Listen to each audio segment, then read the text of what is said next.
Relationships are complicated, and not every red flag is easy to spot. On Monday, October 27th, the Bridgewater College football team met to discuss how to spot the red flags.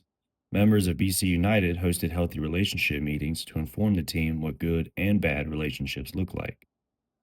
Director of the BC United program, Katie Seymour, explained that the main mission for the meeting is to make sure students feel comfortable having conversations about relationships and certain behaviors. And that they know kind of how to identify what are red flag behaviors that you should kind of look out for and question, and like what kind of behaviors you should be standing for. And Senior BC United club member Colin Nicholson says members of the club feel they have a duty to make sure the athletes understand the importance of healthy relationships, not just with partners, but also with teammates. As peer health educators, we sort of feel that we have a duty to ensure that our athletes are informed on not only relationships with partners, but also relationships with their friends and their teammates. The meeting included interactive scenarios and follow up questions from the leaders to gather insight from the athletes and keep them engaged.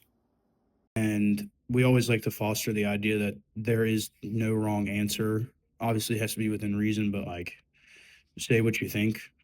In fact, junior linebacker CJ Milazzo says meetings like this build a strong team culture.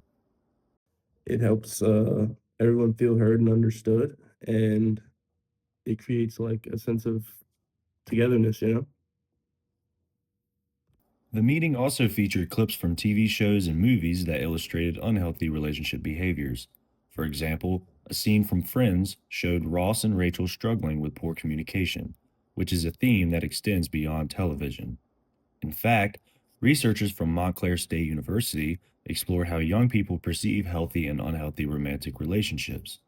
They found that while communication was viewed as the most important quality in a healthy relationship, it was also the skill many youth struggled with the most.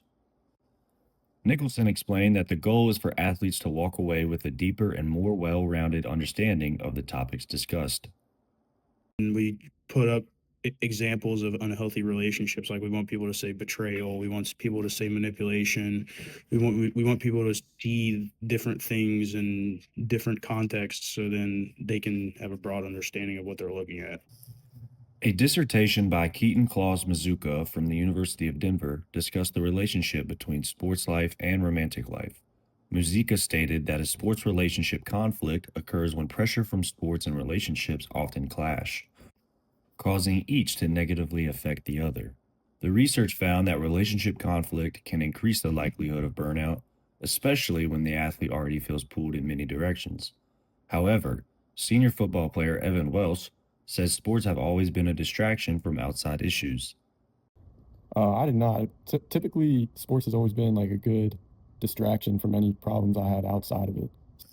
So, while the research points out that sports and relationships can sometimes clash and even lead to burnout, that's not always the case for every athlete. For some, like Evan, the field can actually be a place to escape and clear their head when everything else feels overwhelming. Seymour says BC United has broadened their educational meetings to other areas of overall wellness.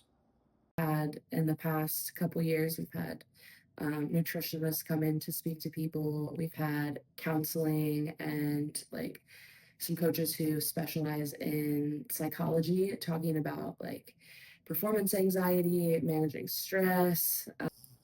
It's clear that BC United isn't just focused on improving athletic performance, they're helping athletes grow as people. These talks remind us that wellness is a team effort. I'm Bryce Harrison, and this has been BC United Tackles Relationship Wellness in Sports. Thanks for listening.